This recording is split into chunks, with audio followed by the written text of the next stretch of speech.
My brothers and sisters, welcome to episode number 41 in the book of Deuteronomy. Where does the American justice system come from? Where does justice come from? We're going to be looking in Deuteronomy chapter 16. So the big principle is that God is just. And to say this at the time, 1250 BC, that's spiritually revolutionary. So many of the false gods were specifically known as being unjust, capricious, unreliable, erratic, and unsteady. So justice is a characteristic of God himself, and then he wants it to be a characteristic of his people. So historically, injustice was a definitive feature of, dare I say, every civilization, every culture up to this time. There's no constitution, there's no Bill of Rights, there's no Magna Carta, there's no law of the Medes and the Persians. There's nothing. There might be a local leader or a king, and justice came through that person. It's really hard for us to even imagine this as we stand on 3,500 years of the shoulders of justice. It's been said about America that America has the most unjust legal system in the world, with the exception of all the others. So it's imperfect. It's the best we got. It's the best the planet has ever had. But it didn't come from nowhere. So we're going to look today at where it came from. It came from God. It came from the Jews. It came from the book of Deuteronomy. Here it is, Deuteronomy 16, verse 18. You shall appoint judges and officers in all your towns that the Lord your God is giving you, according to your tribes, and they shall judge the people with righteous judgment. You shall not pervert justice. You shall not show partiality, and you shall not accept a bribe. For a bribe blinds the eyes of the wise and subverts the cause of the righteous. Justice and only justice you shall follow, that you may live and inherit the land that the Lord your God is giving you. So I can't emphasize enough how revolutionary this paragraph is. It was never before seen on this planet. People just didn't expect justice. They didn't even hope for it at this time. It's fair to say that people actually expected injustice. That was what was kind of par for the course at the time. So a justice system here is called for by God with organization and purpose, not just to do the whim of the most powerful guy around, the guy with the biggest, stick. The history of maybe a king being a judge, the jury, and the executioner. No. God is saying, I want a true justice system and judges that judge the people with righteous judgment. And there's a goal, there's a purpose, so that at the completion of this process, you end up with righteous judgment. So have a system that calls the balls and strikes with a firm strike zone, and you shall not pervert justice. So endeavor as much as you can not to befoul this process.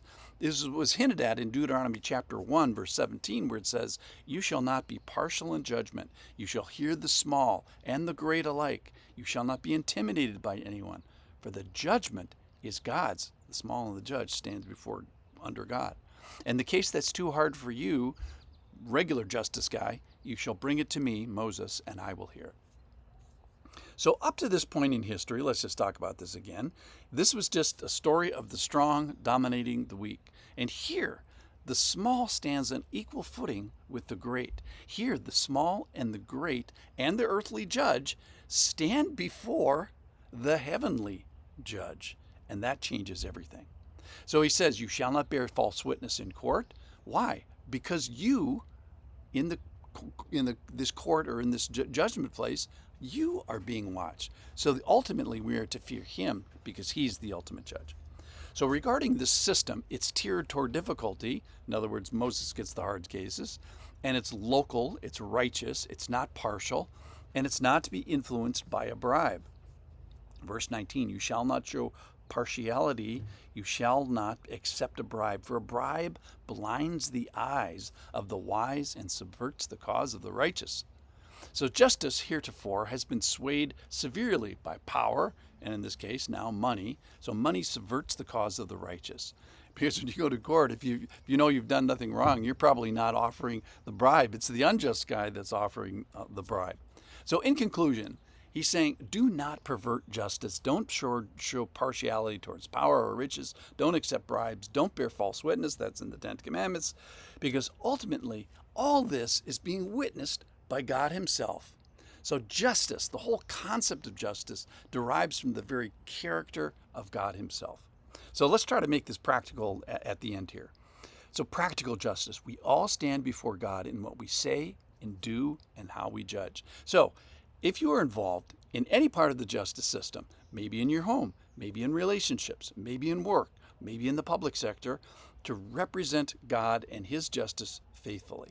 So pray for this process. It's imperfect. We all agree to that, because it still bears the scars of injustice because we're involved with it.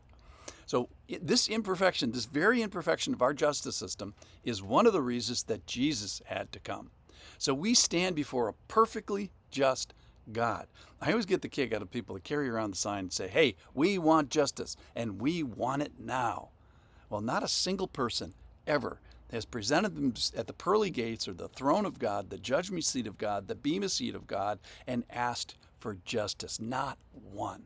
No one is carrying a sign saying, I want justice. In fact, we carry a sign sort of symbolically saying, I don't want justice, or worse, I want injustice. We can only ask for injustice in the sense that we can only ask that the just penalty that's supposed to be upon us, that it would be borne by somebody else. And that is Jesus, who doesn't deserve it. So our only hope is to stand before the judgment seat and say, hey, I'm with him. God is just, but he's also the justifier. So the American justice system comes from God. The justice system that we will rely on before the judgment seat is also based on the justice of God. And note to self, we are all in trouble absent the generous injustice that is borne by Jesus. Injustice is borne upon him. It's done upon him so that we can be just before God. Thanks for listening.